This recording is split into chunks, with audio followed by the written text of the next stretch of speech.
by killing American citizens, and their claim is they can do that at will to any American.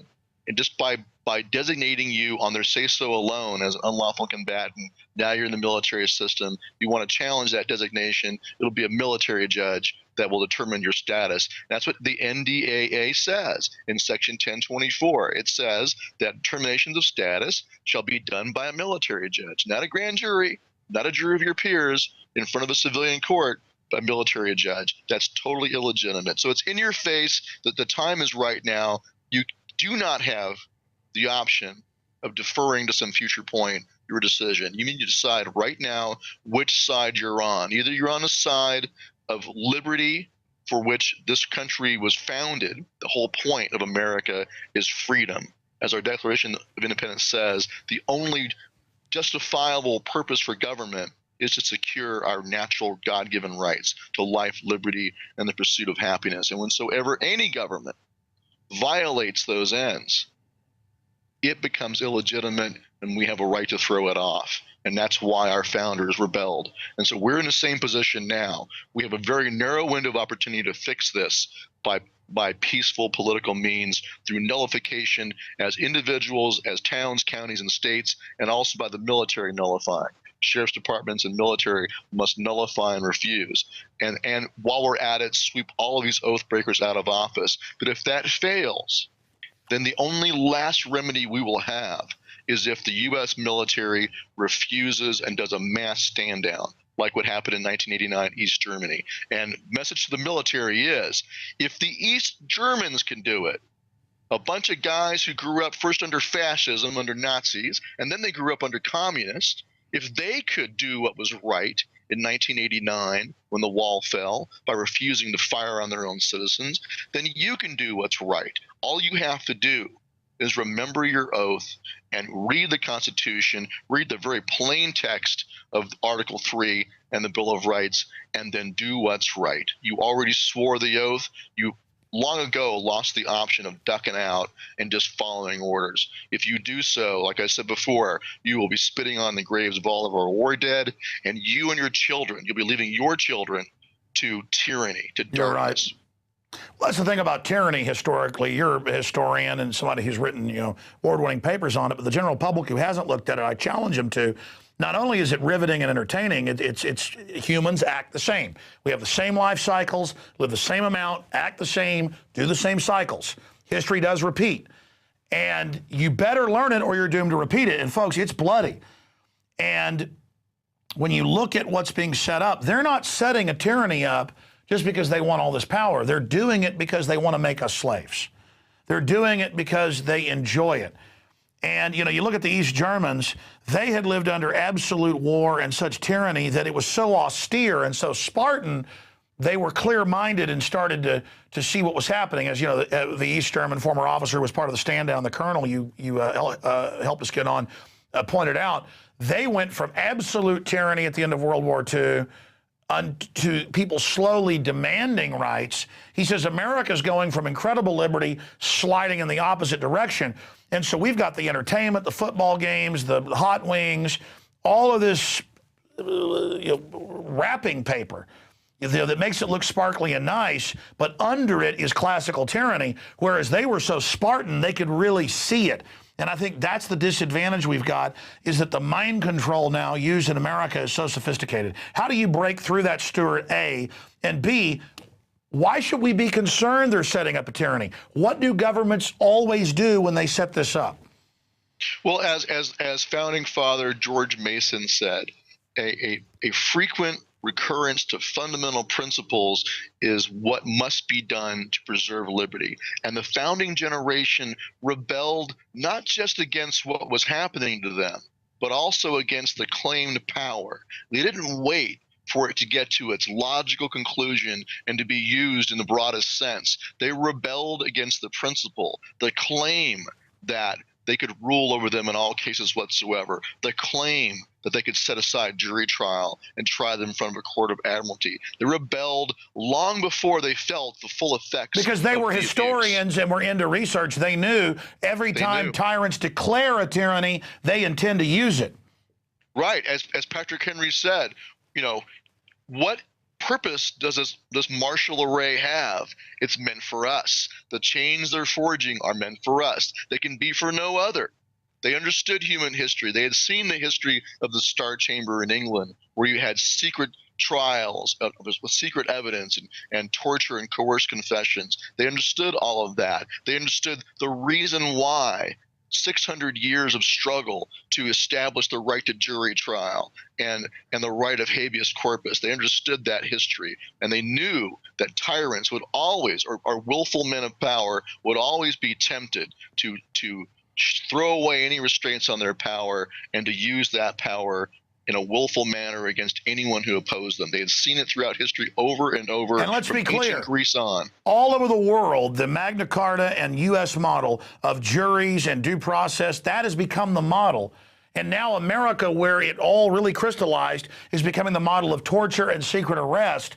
I mean, it is a total reversal of what we stand for. I mean, the Bill of Rights, Constitution, Declaration of Independence, common law is the republic, is what made us different, not perfect, but because we never implemented it fully, but better than all the others.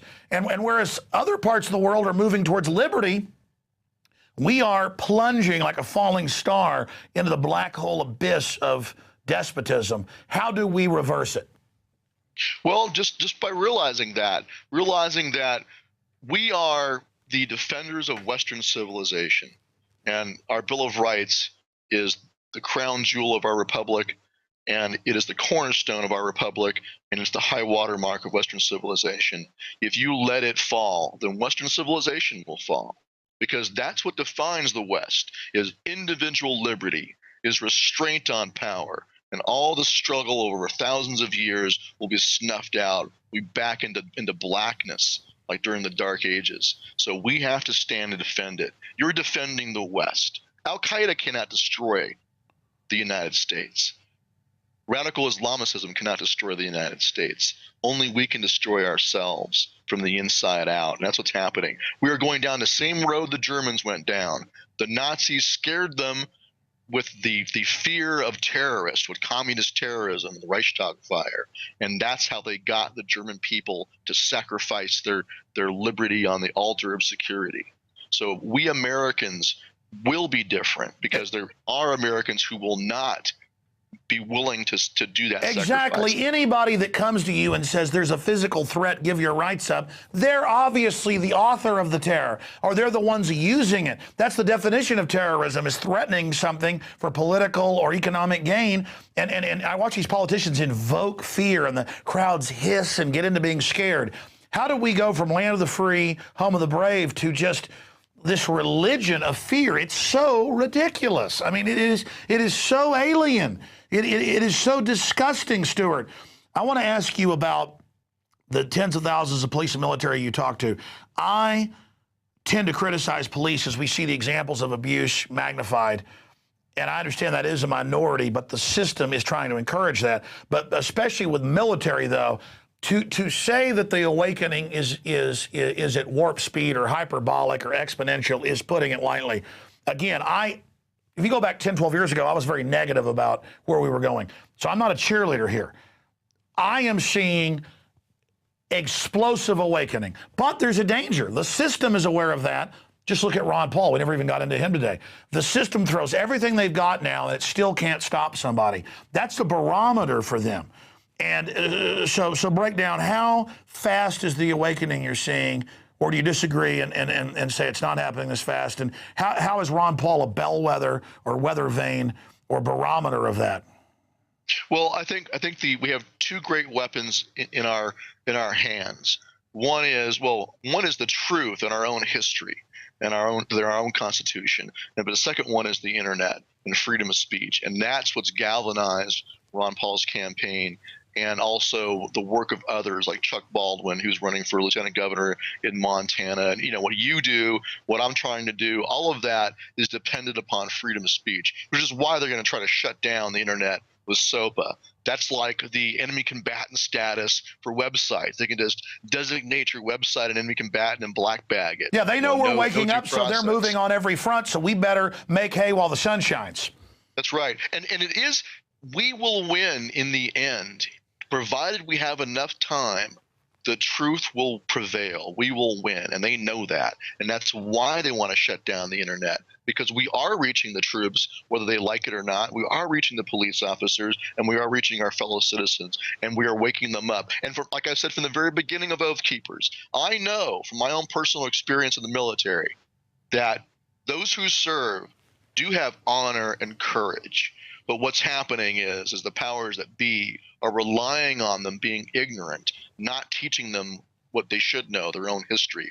We all went through public schools. We weren't taught our history. They rely and use that ignorance, and then they twist it and turn it and try to tell you this is all lawful. This is all okay. That, oh, yeah, this is what you always do with enemies in wartime, and including U.S. citizens, which is total nonsense. So they're trying to get you to believe a lie, a great lie. And so what you have to do is just open your eyes and see the truth. Go read the Constitution, read what the founders fought against, read what they said when they founded this country, when they founded the Declaration of Independence, when they wrote the Articles of Confederation and the Constitution. Read what they were doing and why they did it. And when you do that, once your eyes are opened, you will not be fooled. And I do have confidence in you to have the courage to do what's right. I know you got courage. Once you know what's right, use that courage and stand on your oath. You have an obligation to do what's right. You're right. Once you know what it is. But unfortunately, it has been pointed out that moral courage is rarer than physical courage to go against the peer pressure. But I see that peer pressure cracking right now. I think it's important, again, to go back to where I started, though, Stewart, and I want you to close on this and make any other points that you'd like to the millions of folks in the aggregate that will end up watching and listening to this.